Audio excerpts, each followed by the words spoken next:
बिस्मिल्लाहिर्रहमानिर्रहीम बिस्मिल्लाहिर्रहमानिर्रहीम अस्सलाम वालेकुम माय यूट्यूब फैमिली। कैसे हैं आप सब? उम्मीद है कि सब खैरियत से होंगे। आज मैं आपके साथ जो वीडियो बना रही हूँ वो मुख्तलिफ़ टॉपिक्स से रिलेटेड है। ये ज़माना इस्लाम आने से कुछ पहले की ये चीज़ें हैं और कुछ उसके बाद की, जैसे कि किसी को दूसरे के बेटे को अपना बेटा बना लेना। ज़माना जाहिलियत में एक रस्म राइज थी कि किसी के बच्चे को गोद लेकर अपना बेटा बना लिया जाए। ये तरीका मुशरिकीन अरब व अजम दोनों में जारी था। जब ये बात तय हो जाती तो बच्चा अपने हकीकी माँ बाप से कटकर एक अजनबी आदमी के नस्ब में शामिल कर दिया जाता। फिर ख़ानदान के साथ उसका वही रिश्ता हो जाता जैसा कि हकीकी औलाद का हुआ करता है। नस्बी रिश्तों में इस तरह की दखल अंदाजी से वह बच्चा अपने मुँह बोले बाप का वारिस भी करार पाता था और हकीकी वर्सा महरूम में वरासत हो जाते थे। इस खिलाफ फितरत मसनूई रिश्तों की वजह से नस्बी इंतसाब और माशरती निज़ाम में गलत मलत फसाद बिगाड़ पैदा हुआ करता था। इस्लाम के इब्तदाई दौर में भी यह रस्म राइज थी। जब इस्लाम की बुनियाद कायम दायम हुई तो माशरा का यह नसूर भी दूर कर दिया गया और मुसलमानों में हमेशा के लिए इस रस्म बद का ख़ात्मा कर दिया गया। इंसदाद तबन्नी के लिए अल्लाह अज़्ज़ व जल ने जिस वाक़े को मुंतखब फरमाया उसकी रुदात हज़रत ज़ैद बिन हारसा की ज़िंदगी से वाबस्ता है। हज़रत ज़ैद बिन हारसा रज़ी अल्लाह अन्हा नबी करीम सल्लल्लाहु अलैहि वसल्लम के आज़ाद करदा ग़ुलाम और नहायत महबूब सहाबी हैं। ये अरब के मुअज़्ज़ज़ कबीला बनी कलब के एक फ़र्द थे, मगर बचपन ही में एक हादसे में से ग़ुलाम बनाए गए थे। वाकई ये पेश आया कि उनकी वालदा इनको लेकर अपने साथ अपने ख़ानदान कबीला तय की शाख बनी माआन जा रही थी कि दरमियाने राह डाकू कबीला बिन कैन ने इनको लूट लिया और कम उम्र ज़ैद रज़ी अल्लाह अन्हु को भी छीन ले गए और ताइफ के बाज़ार अकाज़ में फ़रोख्त कर दिया।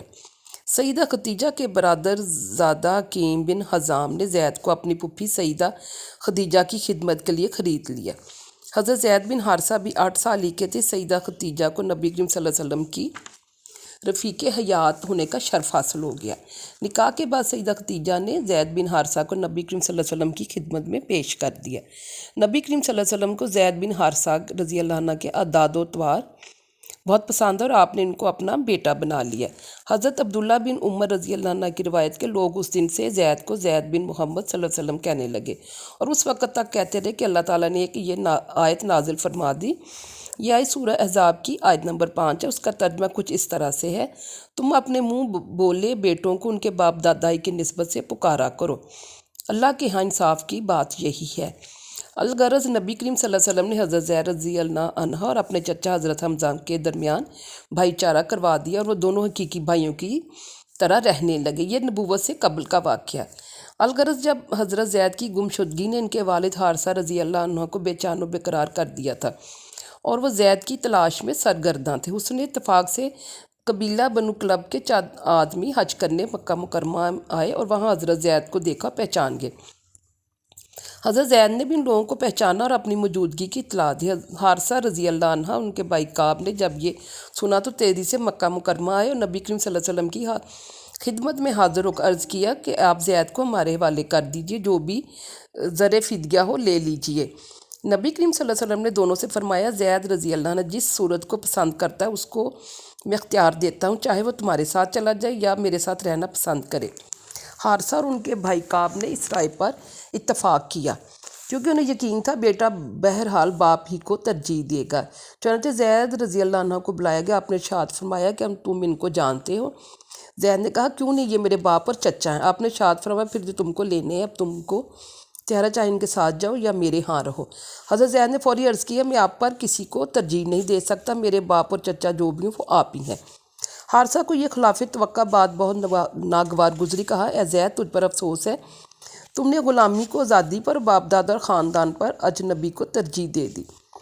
ज़ैद रज़ी अल्लाह ने अपने बाप को जवाब दिए, ज़ाते अक़सद के साथ रहकर मेरी आंखों ने जो कुछ देखा है इसके बाद दुनिया माफिया की कोई कीमत मेरी नज़रों में मौजूद ना रही।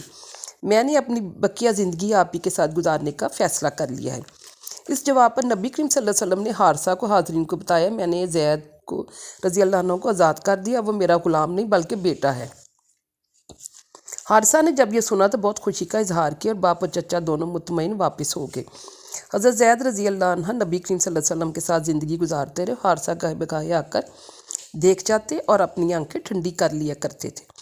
جامع ترمذی کی ایک مختصر روایت میں حارثہ کی جگہ ان کے دوسرے بیٹے جبلہ کی آمد نبی کریم صلی اللہ علیہ وسلم کے ساتھ مذکورہ بالا گفتگو کا ذکر ملتا ہے۔ باقی واللہ عالم۔ یہ واقعہ دور نبوت سے پہلے کا ہے۔ جب آپ نبوت سے سرفراز ہوئے تو ان 4 سابقین اولین میں ایک زید بن حارثہ بھی ہوں جو سب سے پہلے آپ پر ایمان لائے ہیں۔ نبی کریم صلی اللہ علیہ وسلم نے حضرت زید کو جہاں اپنا بیٹا جیسا قرار دے لیا تھا، مزید یہ بھی عزت کی کہ ان کا نکاح اپنے بچپن کی خدمت و نگرانی کرنے والی حازنہ ام ایمن کے ساتھ کر دیا، جن کے بطن سے حضرت اسامہ پیدا ہوئے، جو محبوب رسول اللہ کے لقب سے مشہور ہیں۔ ام ایمن ابو لہب کی باندی تھی۔ نبی کریم صلی اللہ علیہ وسلم کے ولادت کی اطلاع اسی خاتون نے ابو لہب کو دی تھی۔ اس خوشخبری پر ابو لہب نے ام ایمن کو آزاد کر دیا۔ پھر اس نکاح کے بعد نبی کریم صلی اللہ علیہ وسلم نے اپنی پھوپھی زاد بہن زینب بنت حجش کے ساتھ حضرت زید کا نکاح کرنا چاہا۔ یہ ہاشمی خاندان کی چشم و چراغ اور آپ کی پھوپھی امیمہ بنت عبد المطلب کی بیٹی تھیں۔ خاندانی شرافت ناموری بہرحال ایک خصوصی امتیاز تھا۔ حضرت زینب ان کے بھائی عبداللہ بن حجش اس نکاح پر راضی نہ تھے، کیونکہ زید بن حارثہ بظاہر داغ غلامی اٹھا کر آزاد ہوئے تھے۔ یہ اس زمانے کا عرفی غار تھا کہ کوئی بلند خاندان کی لڑکی کسی ادنا خاندان کے فرد سے نکاح کر لے۔ اس غیر ضروری امتیاز کی وجہ سے حضرت زینب اس نکاح پر راضی نہ تھی، لیکن اس موقع پر قرآن نازل ہوا اور یہ حکم دیا کہ جس بات کا حکم اللہ اور اس کا رسول دے دے، پھر اس کی خلاف ورزی کسی مومن مرد اور کسی مومن عورت کے لیے جائز ہی نہیں۔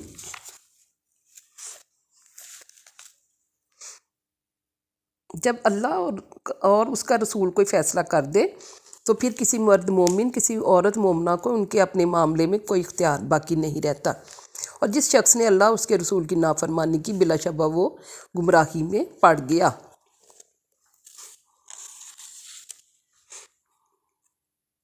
سے حضرت زینب بیاہی گئیں۔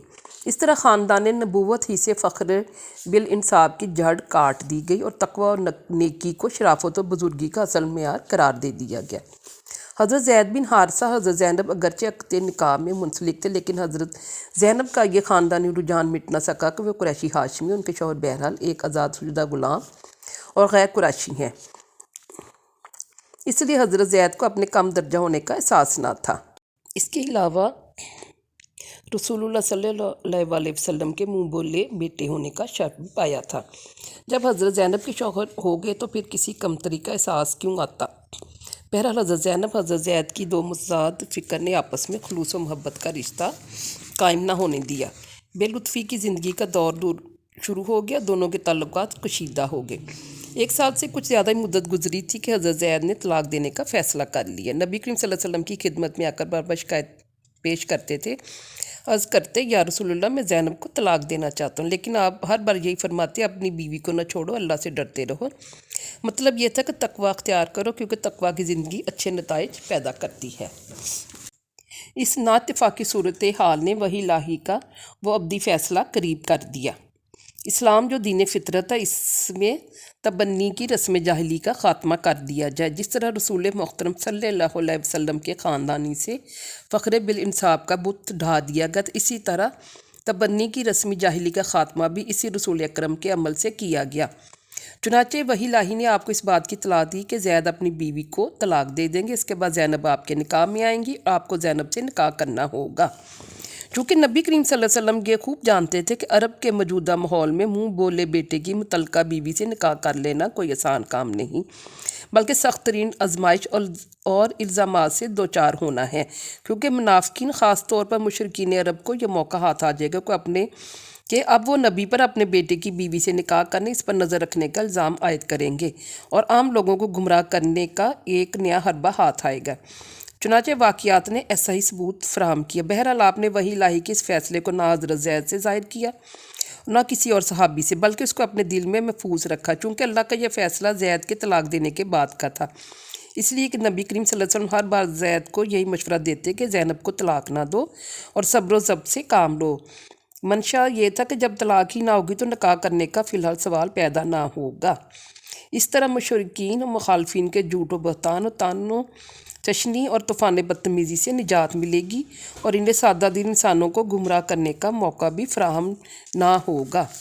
مگر جب ہر हर तरह की मिसालों से दोनों में मुफाकत ना हो सकी तो तब हज़रत ज़ैद बिन हारसा ने हज़रत ज़ैनब को तलाक दे दी और इस तरह ये ज़वाजी रिश्ता ख़त्म हो गया। अब आपने मंशा इलाही को पूरा करने का कसद फरमाया और इद्दत गुजरने के बाद हज़रत ज़ैनब से निकाह कर ली। ये काम होना ही था। आपके ख़िलाफ़ तानो तशनी का एक तूफ़ान उठ खड़ा और इल्ज़ामातों का इस्लाब बह पड़ा, लेकिन अल्लाह को अपने दीन की तकमील मकसूद थी और इस्लाम के उन इक़दार को गालिब करना था कि फिर इसके बाद कोई जाली रस्म परवान ना चढ़े और अल्लाह का कानून इसकी ज़मीन पर जारी सारी हो जाए। नबी करीम सल्लल्लाहु अलैहि वसल्लम ने इस्लाम में वो सब कुछ बर्दाश्त किया जो उलुल अज़्म रसूल बर्दाश्त किया करते हैं। आखिर अल्लाह का दीन गालिब आया और जाहलियत की ये कदीम रस्म आपके हाथों पामाल कर दी गई कि मुँह बोला बेटा कोई हकीकत नहीं, ना उसका कोई वज़न है। मुँह बोले रिश्ते में ख्वाह कितना ही तकद्दुस पैदा कर दिया जाए, बहरहाल वह मसनूई रिश्ता है, इसको इस्लाम में कोई अहमियत नहीं। उम्मीद है कि आपको ये वीडियो पसंद आएगी। आप मेरी वीडियो को लाइक करें, सब्सक्राइब करें और शेयर करें। अल्लाह पाक हम सब का हामी नासिर हो। तब तक के लिए अल्लाह हाफिज़।